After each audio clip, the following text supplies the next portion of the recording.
So welcome to our first dungeon of the game. This is Dragon's Cavern, folks. This is basically, well, Forsaken Fortress would be our tutorial dungeon. This right here actually explains a lot of the stuff that's going to happen in the dungeons going forward. Now, I say that as there are not very many dungeons in this game. Like, there's only, I think, a total of like mainly 5 dungeons, and that was probably due to the fact that this game was initially rushed when it was originally released back in I think it was 2002, I think, yes, when the GameCube was around. But we have our returning enemies, the bogoblins here. Now they have sticks on fire,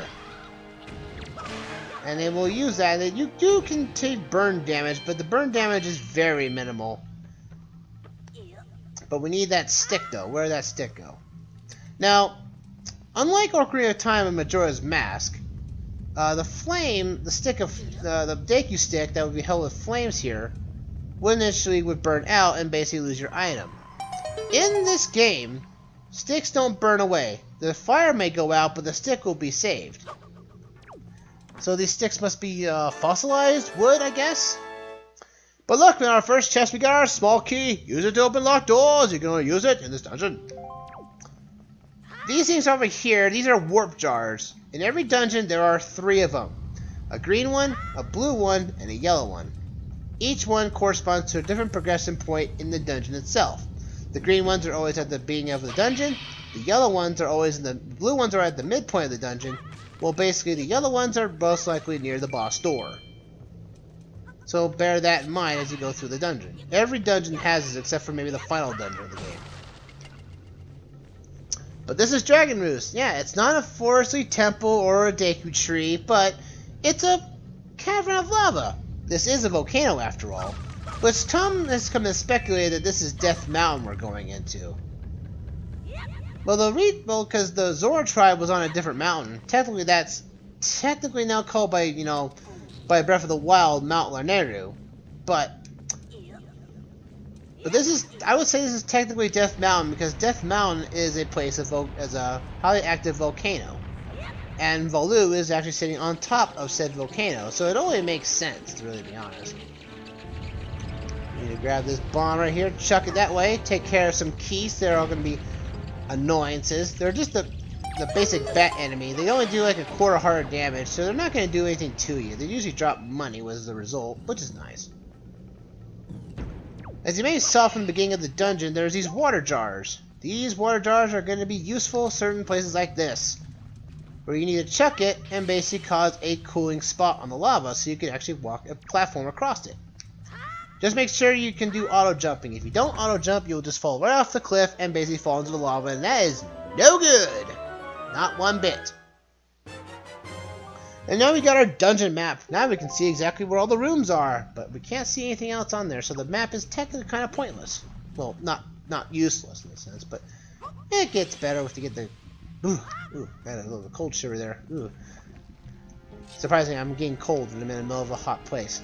Now, you want to wait right here so you can see this choo-choo. The choo-choo will try to basically take you down if you climb the ladder early. So like that. And I still got hurt by it even though I saw it coming. Red choo-choos. Oh. Okay, that choo-choo jelly is now gone for good. Well, we didn't need it. Well, technically you need it. Choo-choo jelly is another item that can be picked up from enemies, well, at least from choo-choos themselves. It can be used in the spoils bag. They're used to basically make potions. There's a potion guy on Windfall that will give you a potion if you give him some chew jelly instead of rupees, which is nice, actually, to be honest. We also get an introduction of we had this sword from the shielded sword, the shield goblin on Forsaken Fortress, but these things actually able to break down heavy wooded blockades. And that technically they're basically a more powerful sword, but it's an item that's only useful selectively. As mostly anything you can do will most likely do just normal damage overall with your normal sword. So, okay. I didn't expect that to happen. You got some red chew jelly, though you can't see it because I was in a climbing animation. Keep in your spoils bag. This gelatinous goo comes from the deep within the red choo-choos. It's effective as a cure for exhaustion, but it can't be used in its current state. That's why we have to go see the Potion Man on Windfall. But I'll tell you right now, this is one of the easiest Zelda games imaginable. Just because there's just for everything, there's so much powerful items everywhere that you really don't need to worry about game over. Like, I've never had a game over in this game. Because this game is just so easy. And the fact is that, well, yes, there are more powerful enemies coming forward, as it should be in Zelda games. But you'll see that you won't. This game is way easy for its like, and I think it's one of the easiest Zelda games to date. And I missed that. Oh, I need to use a rock. A jar won't work. Need to use blunt object. I missed again. You need to use a rock, and basically to lock onto this right there. There we go. So we now have access to around back because we now have a key here. We can unlock this door now. Now I will try to go for everything in the dungeon has to offer, including chests. There's a chest over there on that corridor to the right, but we can't get there because it's a pot. There's a pool of lava, and we can't swing ourselves across. We don't have an item to do that just yet. But we have more red choo-choos. This could be the most basic enemy in this dungeon because it looks like they're, you know, lava. But sometimes choo-choos or enemies will drop these. These are called monster jewels or treasure jewels. When breaking them, they will basically drop tons of treasure, most likely including most likely stuff that's usually dropped from that particular enemy. Ah, I need that stick. I need to light this stick up on fire and burn this down. Not bad at all. Not bad at all. We just take this, swing this, and switch the switch. Open up the door. This dungeon is pretty much straightforward because it's supposed to be the tutorial dungeon, even though that was technically supposed to be the Forsaken Fortress, but this is technically our first main dungeon. You have to watch out for this bogoblin right here. He's blocking your way. You want to be careful of rope bridges like this because you can break the ropes, and if it does, the bridge will break. Putting realistic physics in a Zelda game, who knew? We want to go quickly up here because that darkened area of that ladder is where the lava is coming out, or the magma is coming out of the wall. So watch out for that. Now we got Hammerocks, a new bird-like enemy. They're basically a smaller form of what we saw. Oh.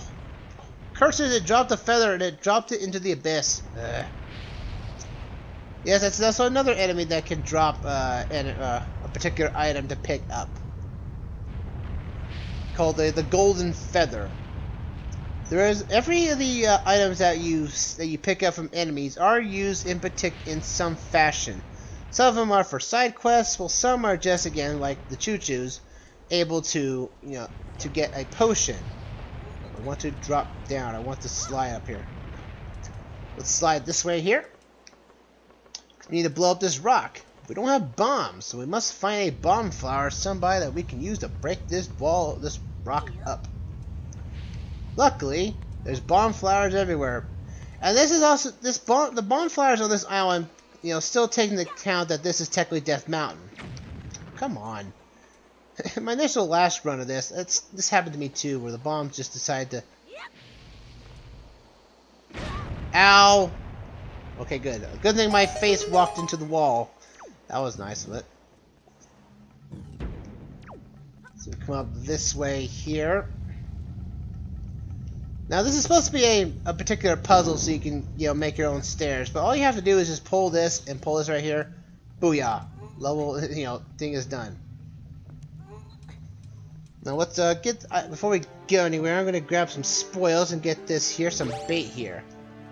These rats will continually attack you though. But our buddy here, my boy, have you seen those filthy rats around? I know they're annoying, but keep your wits about you. They're only rats. If you spread bait near their nest, they may share their stored of treasure with you. Why don't you try it? So this is what you can use. This is something you can use with the bait. Throw bait next to a rat hole, and they might be friendly to you after a while. Delicious! And also they know how to speak English. Hey, I forgot some real treasure I'll sell for you for real. What do you be? All-purpose bait? Ahoy a pair or nothing? Hey, I can take some more bait. And this is also random too. Sometimes you can actually drop a blue potion, which is actually quite nice actually. All purpose, probably the Hoi pear is probably more useful for us right now. 30 rupees? No thanks. Well, be ya. Nothing. Cheapskate. Bring me more and more. Oh, so the rat's still angry. Yeah, if you do try to buy stuff from the rat, it will most likely be more expensive than what you get from like Beetle and whatnot. Since the multi-purpose bait was 30 and the Hoi pear was 10 rupees, you can see the resemblance that that's technically a ripoff. So let's throw that burning stick into that wall there so we can grab that chest. But also, this chest is available to us too.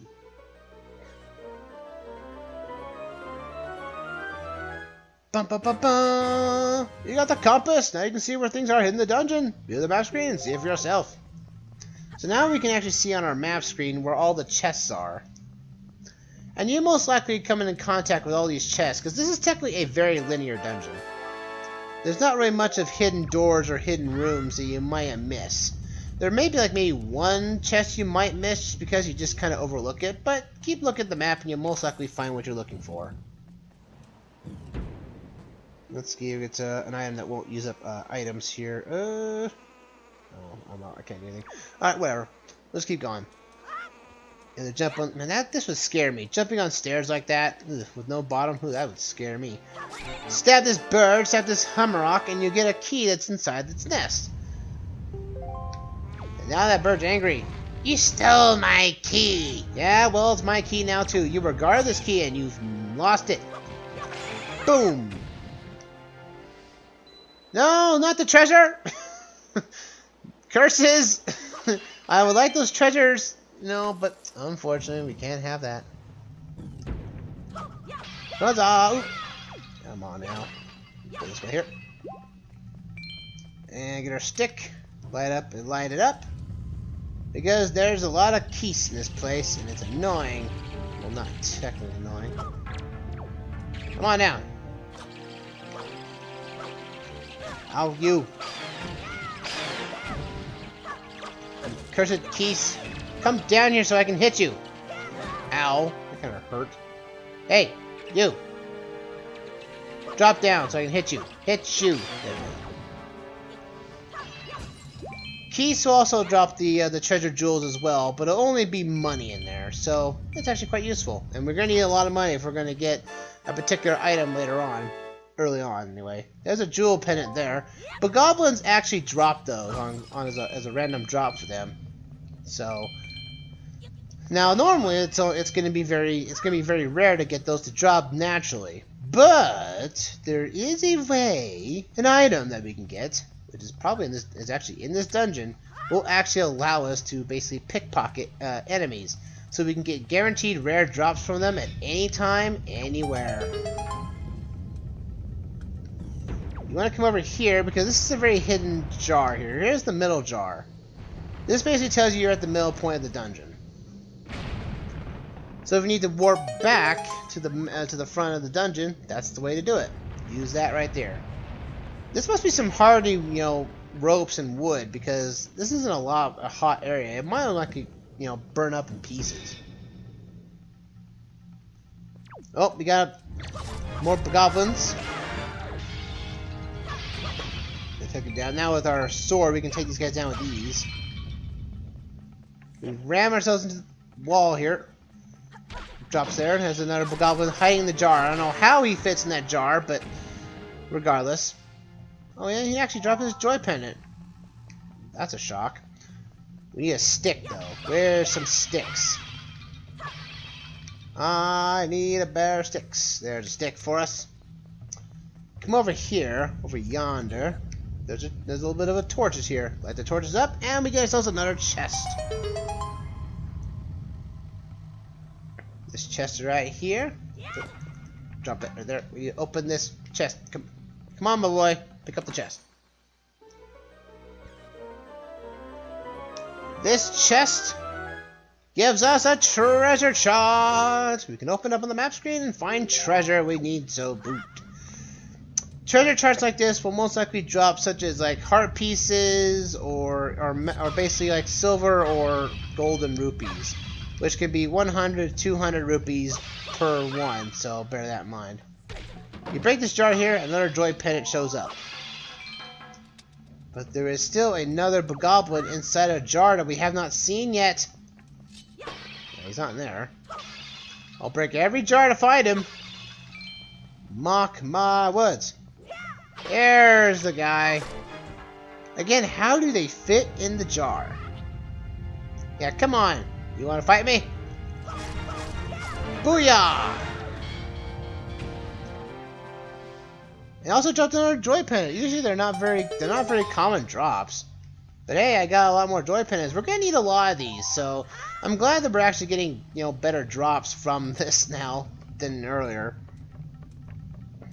Because we got, like, let's see, how many do I got? I've got 5 of these guys right now, so yeah, we're doing pretty good for ourselves. Alright, now let's talk about something jerkish. This guy right here. This is some sort of, I don't know what this enemy name is, but I will put a title on the video after the fact of what this guy really is. But this guy, he loves lava, and the only way to really kill him is with a parry attack. Like so. You can hit him normally in his eye, but then he'll curl up into a ball. But most likely he'll jump into the lava, which basically will revive him. So we need to kill him that way. Jump up there. Yeah, there we go. Good. We can use a lava spire with a cold and lava right there. Sweetness. Sweet. Well, we're almost to the end of the dungeon here. This is the last room of the dungeon, but we don't have the standard Zelda trope that we don't have said item to complete said dungeon. But we have this warp pipe, which is very nice and easy. Throw this door here. Check right there. Blow up that rock.